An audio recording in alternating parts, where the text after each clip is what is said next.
Hey guys, what's up? This is your boy Rick back again with a video on the soft skills that will make you more valuable than a university graduate. I hope this is going to really, inspire you because something interesting happened to me a few years ago that made me question everything I'd been taught about the value of a university degree. After an interview, I got selected for a job as a data administrator on a power systems project. Over my next competitor was a qualified economics degree graduate who had been a maths teacher.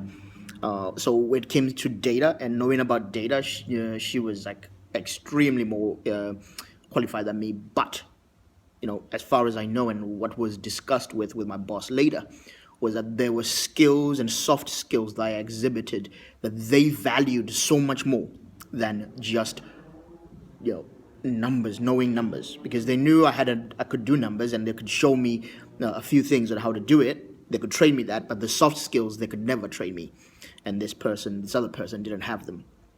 So like many graduates, people they rely on their university degree and technical skills, but they neglect to work on what I call soft skills. And my thesis is that some of these skills are as valuable, if not even more valuable, than information that you can learn, that you learn at a university. So many students are sold this lie. Many students are sold this lie that if they pay for an expensive education at a course at a prestigious college or university, like they're going to be set for life. However, I found that it's not enough to only be book smart. In the 21st century, it's not. Don't get me wrong. It's not going to hurt you to be book smart. And in fact, there are certain careers where you need to have that, to be book smart. You need it. But, if you are using soft skills, it will give you an edge over your competition. And don't take it as gospel when the universities are trying to tell you that, oh yeah, do this degree and you will have a job. No, that's not going to be gospel. How many people do you know who are technically brilliant, but they are so difficult to work with, for example? No, you don't do that. If you don't know how to talk to people properly, as an instance, you don't know how to talk to people properly, or if you don't know how to play nice with the other boys and girls, or you don't know how to present your skills and your strengths in a non-threatening way, but confidently, these are all examples of soft skills, then your bona fides and certificates are going to be nullified. They're going to be null and void, and they're going to be overlooked. A degree, or shall I say the information that you learned in a degree in a college, is now so commoditized. How many of you know that, that you could look up most of this information that you learned in a college 5 years ago? You can be looked up on the internet. There are audiobooks that I can listen to and learn that. I could watch a YouTube video and find out that information, even actually have it distilled to actually what's useful and what's relevant. And for you, it took you maybe 4 years to learn in a university. And these are the soft skills that I'm talking about. So, here's my theory on this and my thesis on this. I'm confident that, let's look at just entry-level jobs, for example. I'm confident that almost any entry-level job that you're interested in, obviously, because if you're not interested in, you're not going to do the work. But any entry-level job and position that you're interested in can be learned. The technical pieces of it can be learned in the first 3 to 6 weeks, and then those skills can be cemented over the first 3 to 6 months. And through really a good application within 1 year, you can master the skills of any entry-level position. Now, obviously, you would have got in. So if you're an entry-level engineer, for example, you would need to be an actual engineer. You can't just learn engineering from nothing. But this is, I hope you're getting what I mean here. The soft skills then are the differential. And, they are what makes you special. And so managers, perceptive managers and hiring professionals, they will see these soft skills and they will go, we want that person, rather than just look at you compared to, looking at what you can do on paper, whether you're a really good, accountant on paper or whatever. They will look past that and look at those soft skills. So what are these soft skills that I'm talking about? What I call soft skills are things that you are kind of not normally taught in a technical training environment, like in a university or even a technical school. To people who already have these, like it's almost common sense, but as my high school teacher used to say, Rufaro, common sense is a rare gift. So many of us, we take these things as unimportant because they're soft. So let me give you an example. I'll give you 5 examples of soft skills and how they work so that you can just see what I'm talking about here. Number 1, agreeableness. Agreeableness. In order to work with the agreeableness, the ability to be agreeable. Like, in order to be able to work with others, you must be willing to take their point of view on board as well. Saying, yes, I understand is a skill, not just like arguing every single time. Like, no one wants to work with, that argumentative workmate. I find this actually as if you compare, just in general, generalizing men and women are much more agreeable in the workplace than men. And I find that a lot of times, especially if you go in at an entry level position together, the women will rise quicker because they are able to, sense what direction the team wants to go in, and they agree with that. Whereas men, especially young men, are so headstrong. Sometimes we want to go our own way so quickly. No, like that is not being agreeable. A lot of times that will hinder you getting promoted. And so, how do you manage that? You have to teach yourself to be agreeable for a while. And then, yes, you have innovativeness in you. So maybe you want to innovate and give your own 2 cents. But you could always, know how to be agreeable and keep your thoughts to yourself for a little bit and then only put them in at appropriate places, not just argue with everyone every 2 seconds. So that was number 1, agreeableness. And then the second soft skill, extroversion. Now, this is a big one because for me, I'm an introvert. I actually am an introvert, naturally. If you've been watching my info, if you've been watching any of my stuff for long, you know that personally I'm an introvert. But, I have taught myself extroversion. I have actually taught myself how to present my ideas to people. It's necessary if you want to stand out. Extroverts are listened to more. Extroverts, if anybody, let's say you're a speaker, but so for me, I'm an introvert thinker, but in order to monetize my thoughts, in order to make my thoughts into actual products, I need to present them in certain ways, like this video, for example. So even though my natural thing, I don't want to be up in here in front of a video, like in front of everybody, putting myself out there, but I have to learn extroversion in order to make this work. I hope you're getting me. You learn, it's necessary. Extroversion is necessary if you want to turn out, if you want to stand out. You have to learn to make eye contact with people. You've got to say your thoughts out loud. You've got to learn to ask questions when you don't get something. Don't just shut up. Just ask some questions, but like ask them well, learn how to do that. Learn how to address people in groups and also not to freeze up when your boss is talking to you. Be able to say, hey, yes, you're my boss, but hey, and, put your own thoughts there. Even though I was talking about being agreeable, but this is another skill, extroversion. Skill number 3, openness. Honesty is the best policy, right? Accept and even bring out your weaknesses, even embrace them sometimes. In fact, that even shows that you are a humble person. It's a humble person who can be honest about their weaknesses. I sometimes talk to you here and always, I have weaknesses. I'm not perfect. I got things I'm not good at, but I accept it and I move it. Trust people. Learn to trust people. Openness is about trusting people. Learn to trust people. Learn to be open to growth and possibilities and new opportunities. Learn to know that you don't know everything. Be open. Make space in your mind for expansion. And that's how you get promoted. If you think you know it all and you're not open to having new ideas presented to you, then the people, sometimes it's your boss who has that new idea. So in order to promote you, you need to accept that new idea. You need to be open to it. That was number 3, openness. Skill number 4, soft skill number 4 is diligence, or even what I call conscientiousness in a work kind of place. Here I'm talking about your attitude towards your job. Diligence is an attitude towards your job. No matter how small or how insignificant something is, diligence is when you just do it well. When you're diligent, There are no big tasks, there are no small tasks. You do well, you go the extra mile every time. It's not just a biblical example, going the extra mile. It's actually something that many people look for, many hirers and many things look for people who go the extra mile.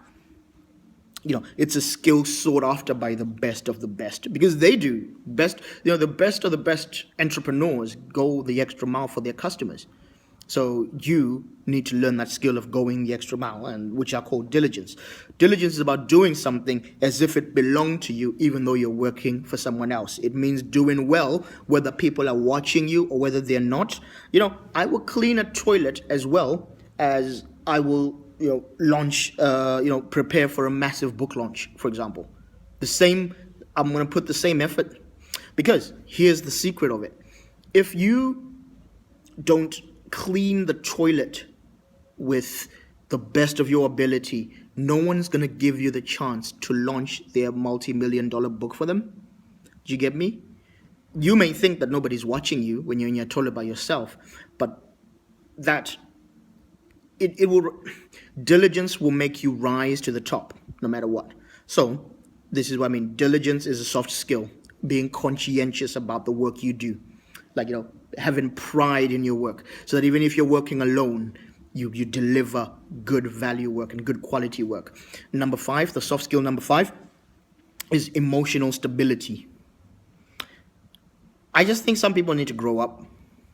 If you're just gonna, you gotta grow up. If you're gonna play with the big boys, if you're gonna play with the big girls, you need to grow up. You need to have empathy for others. You need to think and think about others. Think about how what you're doing is affecting others.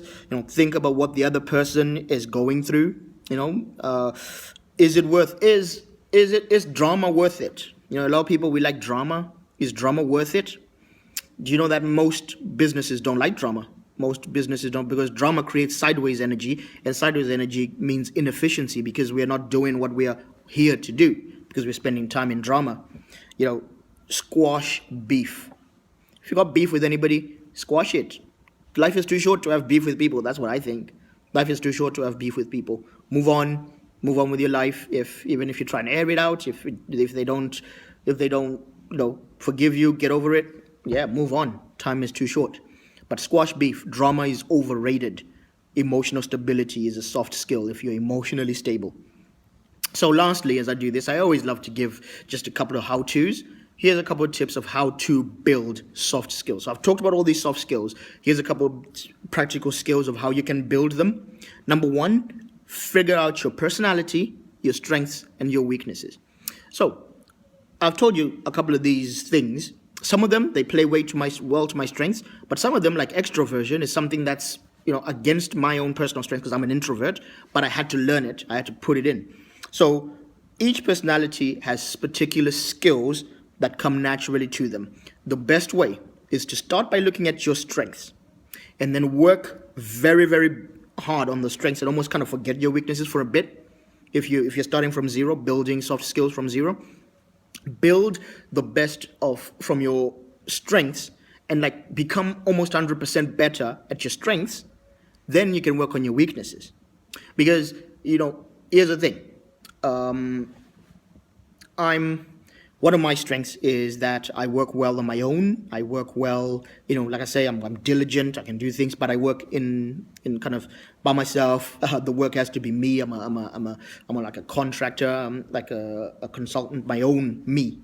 I'm not a very good manager of people, because my personality focuses more on the task than people. I'm not a very good manager of people.